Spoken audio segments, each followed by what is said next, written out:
let me see if this works well. Tony, you have a big book coming out tomorrow.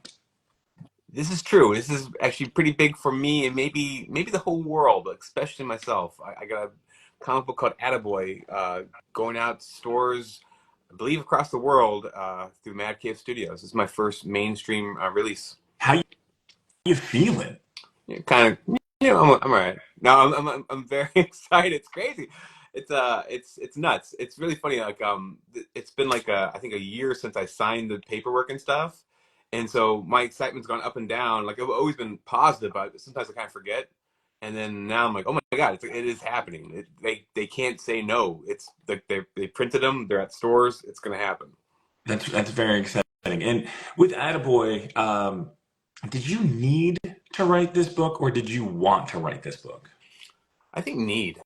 I think need definitely. What's weird with Attaboy is like the general like concept, the idea of doing a comic book that's disguised as an instructional manual for a video game. I had that for years. I just didn't have a story. I just had like, oh, that'd be cool to do that. And then I think what the big catalyst was, I became a dad, and so all of a sudden I kept thinking about like fatherhood and my own upbringing, and I had this little character Attaboy, sort of a Mega Man Astro Boy ripoff, and I was like, wait, okay, this could work with the video game thing, and then I could use the video game thing to actually make a really personal story, and then all of a sudden it just kind of like start flowing because now I had something to actually say. But yeah, I that was one of my questions. I was like, did Attaboy come before you had kids, or did it come after you have? Because I'm a father of three as well, and things kind of change once you become a father. Like perspective, how you look at life, legacy, all this other stuff starts coming into like, not messing up my kids, all the right. base level things. So it's interesting that this came post kids. I'm very interested in that. And then this book is like. Trying to think of how to word this, but okay, let's kind of just talk about the style of the book and like your style because it's as you call it, it's an art instructional book about like I remember Nintendo Power and like all those different books that were. How old are you? So we can try to figure out this like. 42. Okay, I'm 47, so we're kind of you're a Close. Super Nintendo guy. I'm a Nintendo guy, probably, Yeah. right? Yeah. Yeah. No, oh, I like Nintendo. I like the original Nintendo still. Yeah. Okay. You look great, man. You're giving me an aspirational goal. I gotta shave all the gray off. You look good. Thank you very much. Okay, so your style, I really enjoyed your style. It's got that craziness of like a Bill Sienkiewicz, like splashy, inky kind of tones, and then like, and also the bright colors that he kind of uses. But then like, you have some other influences going on there. Like, talk about what's going on with your style. Yeah, yeah. So a big part of developing the style was I start using a Pilot parallel pen, which is a chisel tip. It's a flat end. I start using that almost 10 years ago, and it really opened up me to drawing a little differently. And I love Bill Sienkiewicz and all the people I'm trying to that are influences. I am trying to imitate them to a point, but I said this before, but I'm basically I realize I'm a really lousy parrot. I'm really bad at impressions, basically. So even though I'm trying to do John Romita Jr., people will go, "Oh, that looks cool. I've never seen anything like that." I'm like, "Oh, I'm really trying to make John Romita Jr." Or people like Ashley Wood or Frank Miller, people like that. And so one of the things I think about a lot is you ever watch The Simpsons? Yes. Yeah, so like Hank Azaria, they're running through some of the voices he does, and he goes, "Well, the thing is, like Mo the bartender is a bad Al Pacino impression, or Lou the cop is a bad Sylvester Stallone." And eventually kind of mutates into its own thing, but it's essentially I'm just really bad at impressions, and I kind of think that's what's happening with me and my drawing. But what I realized with the Pilot Parallel pen is before I had a few other tools I use, and the Pilot Parallel I basically just use this one tool. And the good thing is that it keeps me in a state of flow. I don't have to kind of switch different pens or different brushes, and it kind of lets me go. A lot of times I just draw straight to ink, and it really helps with that. And I think that's the positive. I think there could be maybe a slight negative where sometimes it's good to take a pause and switch your tools and kind of reassess things. But for the most part, I really like it. It's really opened me up. But I also love I love when you read a comic book and you can just tell someone's having a blast. Like a lot of those early Image books, you know, some of them just unreadable, and that's just that how I feel. But still, a lot of them are so much fun because you can tell these guys are really like, I can do whatever I want, and they're, you know, they're drawing what a 13-year-old boy would draw if he was a little bit better than most 13-year-old boys are.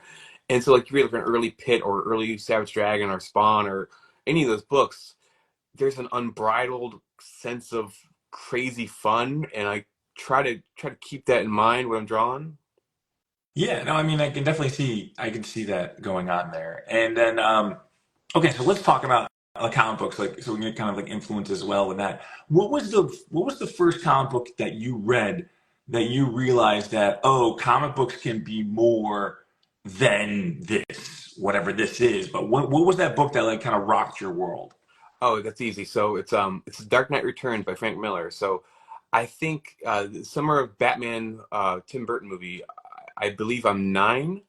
And so Okay. that movie, inescapable. It's just everywhere. And I saw it. My aunt took me and my sister to see it in the theater, and it just it shook me up. And what was cool about that was that there's all this Batman merchandise, including Dark Knight Returns, was being sold in bookstores. Yeah. So I went with my aunt. I was like, "Oh, look, there's like it's a book," and she's like, "Oh, it's a graphic novel. This is fancy. Okay, here you go." She didn't know about it. So I'm reading through there. There's like swastikas on butt cheeks, and I have no idea what's happening.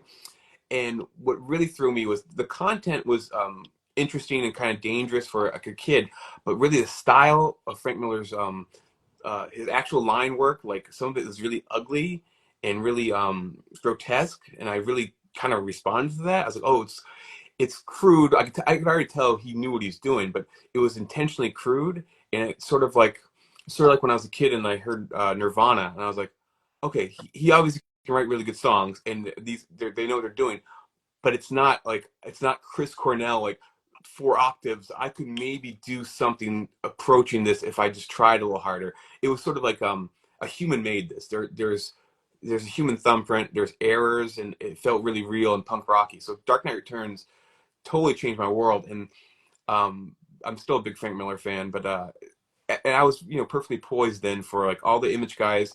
I read a little bit of their Marvel stuff, and when they jumped ship, I was already a fan of Todd McFarlane, Eric Larson, Rob Liefeld, Jim Lee, all those guys. And as a kid, what was really exciting for me was like, wait, they have a new company, these are new characters, and they're just starting, so I could start at issue 1 and I wouldn't miss anything because being a kid in the late 80s and 90s, part of it was like, I love X-Men, but I'm like, wait, what happened? Like there's already 20, 30 years of stories that I kind of had to piece together or ask older kids like, wait, what? Like Reed Richards went to college with Doctor Doom? Like, of course he did. I'm like, oh, that's didn't know that. So all those things kind of jumped in there, and you know, I'm still obviously I still read comics all the time. I'm still finding people who are my newest like faves and stuff, and I love that. And with Attaboy, I felt like there is like a rereadability with the book. I mean, because you basically have like it's a game, so start over kind of thing. Like you Right. put that in there, but then also like with your panel layouts, and there's some big grand panels, you know, with like little characters, and then there's a whole bunch of silent pages that kind of hop in there too. So kind of talk about I really like talking about silent pages. So talk about what you were trying to accomplish with like the silent pages. Sure. Like, so my first comic I did all by myself is called Lumen, and it started with, I think, a silent 12-page sequence.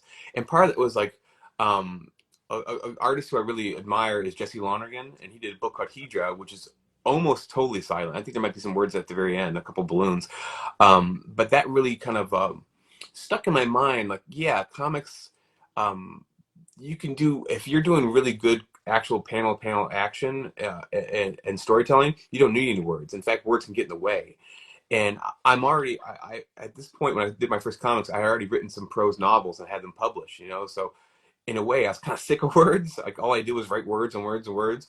And so when I did Lumen, I did a bunch of silent sequences, and I thought that was really good. It helped me become a better comic book storyteller because I wasn't relying on words to explain things. And then I did the next book I did was called Serious Creatures, and that was a little more literary, and that was a lot of conversations and stuff like that, and that was really good to do. But after I did Serious Creatures, Attaboy is next, and I was like, okay, I'm done with people talking a lot. Like I really want to go back to as much as I can. Let's just tell a story, and sometimes there's no words at all. It's like when I love old spaghetti westerns, and some of the best parts Once Upon a Time in the West, the opening. I don't know if anyone says any words for the first 12, 15 minutes, and it's so good because it's just like pure visual storytelling. And it feels even more mythic and powerful. I love that kind of thing. Like so, I was like, let's try to do that. And so with Attaboy, I knew that if I could use if I could tell a lot of it just with pictures, then when the words come in, the high concept stuff comes in, an audience wouldn't be already kind of beaten down by. It wouldn't be a chore. It'd be kind of still fun. Like no matter what, you're still having a blast. There's still bright characters jumping around and cool stuff like that. So I thought that was a good idea to balance it like that.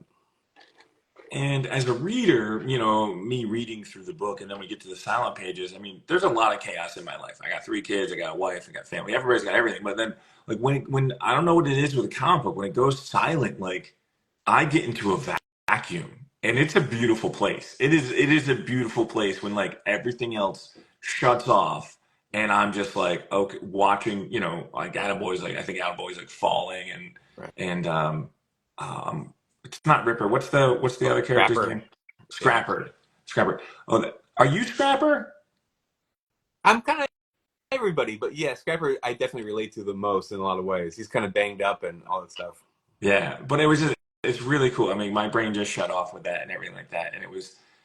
Are they? And also, I was wondering like, are there like, you know, like games have like hidden stuff going on there, and you know, like little things that you could find if you go into different rooms. Like, are there on those big panels? Are there stuff that you can find and look through? So like when people are kind of going through Yeah, there's a couple Easter eggs. turkey legs stuck in bricks, Castlevania style. There's little things like that, and I was really hoping that I make a book that people would reread and look for little things. And there's even little shout outs to my other comics. There's parts where like they're going through the inventory and some of the items you can collect. One of them is an apple owl insignia. An apple owl is like the animal mascot from Lumen, and there's all these little trinkets for my longtime people. But yeah, I love that stuff. Like I remember part of the cool thing about games, and one of the reasons I want to do a game as like a starting point for the story like this is that old Nintendo games, especially Nintendo and Super Nintendo too, but the NES, super mysterious. And sometimes, and I used to have Nintendo Power. I read that sometimes, but sometimes I'm like, how did you figure out the Konami code? Like who Yeah, did it? Must have been a who's the first programmer person? leaked it.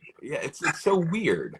And other things like, yeah, in Zelda, man, you can't beat this guy unless you like twirl backwards 3 times to do this. I'm like, how would any kid ever stumble upon this? It's such a strange thing, but I kind of love that.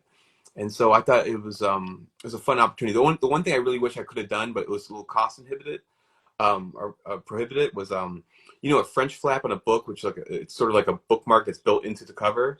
I was like, Mhm. oh, you do like a pause button there. Oh, Yeah, but we're gonna do bookmarks through Mad Cave that have pause, and you can stick it in there, so it'd be kind of a pause thing because like I love that kind of thing. that's awesome. That's really cool. Okay, so you're an indie creator. That's the whole point of Indie Comics Creator Con and this and that and what we're doing. How do you measure success when you have like a release like this?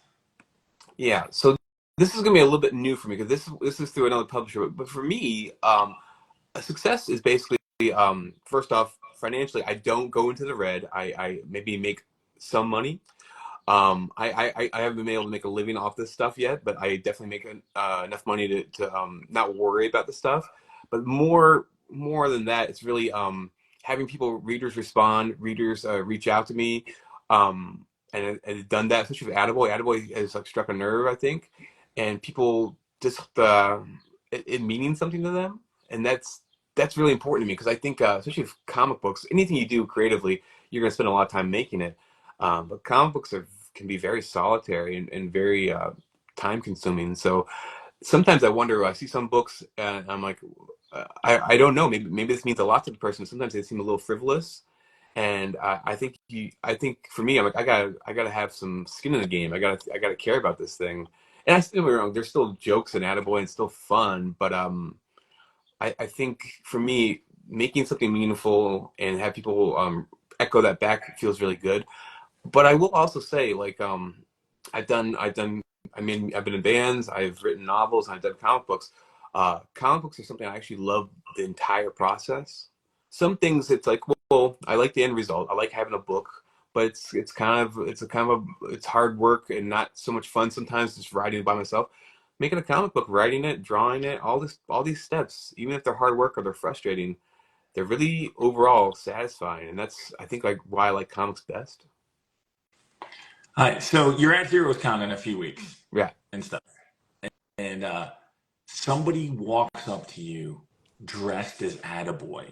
What is your reaction going to be? Cease and desist. I think we're gonna make an example. Oh, I mean, that'd be incredible. Like seriously, like if I would love that. Like, so Indie Comics Creator Con, Marty Keene was sitting next to me, and somebody made a helmet based on his Steel Streets character. I think you might have seen this. And they bestowed it upon him, and he kept it, and he got to wear it. And I was green with jealousy. I was like, "Oh man, you did it! You did it!" Like they sat down, they made this thing, they made your character real. I mean, that would be huge. If someone made like a little, you can make your own NES games now. Basically, if someone Yeah. did an Attaboy knockoff, that'd be huge. Yeah, that'd be definitely a success on a spiritual level. Like, oh my God, we did it. So when I go to like review a book and everything, and I kind of just I look at the creators, I don't read the synopsis at all. Mm, I kind of just go in and I just try to go as blind as possible, and so that I can like with Attaboy, I can get like knocked on my socks with emotion. Like I wasn't. I was like, oh, it's it's a video game manual, like whatever, like Mega Man, blah blah. And I go and I was like, oh shit, they're ripping they're physically ripping emotional layers off of their face. right. And I was like, I was very taken back. And then also, um, and maybe it's a generational thing that I think about now. Divorce in the 80s was like a big thing. Yeah. They don't really talk. I mean, like it was on TV episodes. It was on like how everybody was feeling and all this other. Like that was the feelings that we were talking about in the 80s. It was like kids are getting effed up because of divorce, and now we have to handle them. So, what was like, I don't know, the TV show or the movie that you kind of connected emotionally with in the 80s, 90s? Yeah, what's funny, it's like, so my parents divorced when I was two, and I had a lot of friends who also had divorces in their family, and so it was almost weird when someone's folks are still together. Like a friend, I'm like, oh, your mom and dad live in the same house, and so, but like watching movies, so E.T. Yeah. E.T. And it's really funny is the divorce. It's mentioned and stuff like that, but I think as a kid I didn't really pick up on it, and then all of a sudden I was like, oh, like that's the whole point of the movie is this kid's like he's dealing with this, and I really responded to it. And I think that's a big reason. And I actually I had a thought like maybe before I did Attaboy, like a few years before that, I had this thought like, oh man, there's this whole thing in the '80s where there's a lot of these superhero type characters. You have your RoboCop, you have your Deathlock, you have your Spawn in the '90s, but like there's this character who's basically is a dad. Something happens, he gets turned into a non-human. He's stripped away from his family, and his whole goal is to get back to his family. And I loved all those stories, and I didn't pick up on any of that as a kid, really. Or even Terminator 2, I was like, oh man, this Arnold Schwarzenegger's robot, this Terminator, he's the best dad this kid's ever gonna have. And then eventually I started putting it together. I was like, oh, this is a total fantasy for me. It would be amazing to have this, like, oh, the dad, he wants to get back to you. He just got turned into a cyborg. He just can't do it. He's trying to get back to you. And I was like, oh man, that was huge. And so I think that was definitely instilled in me like this thing about broken homes and using like a really fantastic stories so you can talk about them but you don't have to worry about it maybe being too close to the bone, or you can get kind of sneaking in Trojan horse it, and I really like that. Yeah. For me, it was when Iron Giant came out. Oh I yeah. was a lot, I was older, so then I was able to reflect, and I was like, "Oh shit!" I was like, I was like, "There's a lot of emotions going on right now that I wasn't aware that I had," kind of thing. And like, it's amazing, what art and cinema and TV can like, reflect and pull out of you and everything like that. Yeah, And that's what Attaboy does. I I think was so. really impressed with that and everything. And you make a mention of it in the back of the book about how it connects with people emotionally, and I was connected. Thank you. Thank you very much. I really appreciate that. Yeah, I think sometimes too, like art can be like it can be sneaky, and so sometimes there's certain things people don't want to talk about, wouldn't normally want to discuss, but then a song comes on and talks about it, or a movie or a comic book, and then all of a sudden that's the conversation you needed to have. You just didn't really know it, and that's what I was hoping for. Yeah. And I got, were you influenced by Tron, or were you influenced more by video games, or? I like Tron, but I think the big one for like the video game part of it was really as a kid, I had older cousins who were playing Zelda, and this is when I'm like 7, and so Zelda was a little too hard for me to play, but I love the manual. The manual had all this beautiful art and story in it, and I was like, um, this is good enough by itself. Like I would just read this book. Like, are there more of these? And there were other manuals weren't quite as good, but like that manual was like a great artifact on its own. And so that always stuck in my mind. But I also I do love like there's another story. There's a Cool World. I love when like you have like something that shows like a fictional world, but the characters have their own autonomy inside that world. It's like before they did Toy Story, before they did a lot of the Pixar stuff. There are other examples of that, and I'm always kind of a sucker for that stuff. And so Tron, also Tron, the visuals of Tron are just like astonishing. Like I remember when the Strokes did the Reptilia video, or it was 21 or 1251. The video was like a Tron tribute. I was like, yes, like let's do a whole like every video like that. I love it. Yeah, I mean, people kind of forget that like this pop culture world that we're in right now didn't kind of exist in the 80s and early 90s. I remember, the whole reason why I liked Matthew Sweet's girlfriend video was because it was an anime video, and I was like, what is this? Or Yeah. like, I know when McFarlane did the Tool video, I think it was Tool. Oh, Pearl Jam through the evolution. Yeah. Oh yeah, evolution and that. Well, like whenever there was like some sort of like pop culture thing, or somebody did something, or even like Joe Satriani had, the Silver Silver. Surfer on his thing. I Yeah. was like, oh my god, what's going on? Like we were, as a comic book enthusiast, creator, fan, like we were just craving whenever that stuff kind of popped up. Oh, I think of this all the time. How like if anything was superhero adjacent, I'd watch it even though it was terrible. And like there's a show called Mantis, which is like we used to Yes. follow X-Files, Yeah. and it wasn't that. It was actually pretty good, but I was like, it has a guy in an exoskeleton suit fighting crime. I'm like, oh, I'm gonna watch every single episode. And now every show has some sort of superhero component or some comic book thing, and so we are kind of it's oversaturated. But there's so many things. I was like, there's a show called Forever Night, and it was like this like Yes. vampire. Yeah, I was like, The Vampire Detective. yeah, I was like, sign me up. What do you got? This is great. Let's do I was 10 like, how seasons. did he? I mean, if you think about it now, I was like, how did he keep his job? Because he only like worked at night. Right. Yeah, yeah, exactly. But you never question. But exactly, the cops like, if you don't come in here at 4 o'clock, we're gonna fire you. I'm sorry, you can't keep doing this. So to stay in this kind of like wheelhouse of the 80s and 90s, if Attaboy was in a buddy cop film, Ooh. who would be his partner and why? Mm. Let me think. So, who be? So honestly, like, would I pick an existing cop like Riggs or Murtaugh? It could No, be I any, do. it could be a video game character, it could be a live person, it could be a I want fictional to do. character. I want to do George C. Scott from The Exorcist Part 3. Oh, He's super gruff, and George C. Scott is always screaming. But in this movie, I think he's approaching 70. He's really done with it, and he's done with making movies. But you can tell, and make him sit next to a little robot boy and try to like carry on because he did a movie with dolphins back in the 70s when the dolphin could talk with a little communicator. So he's used to trash. So I think that'd be great. George C. Scott, Attaboy, let's make it happen. And like, and play "The Boys Are Back in Town" as a trailer song. It's just money in the bank. what's next for you, sir? Yeah.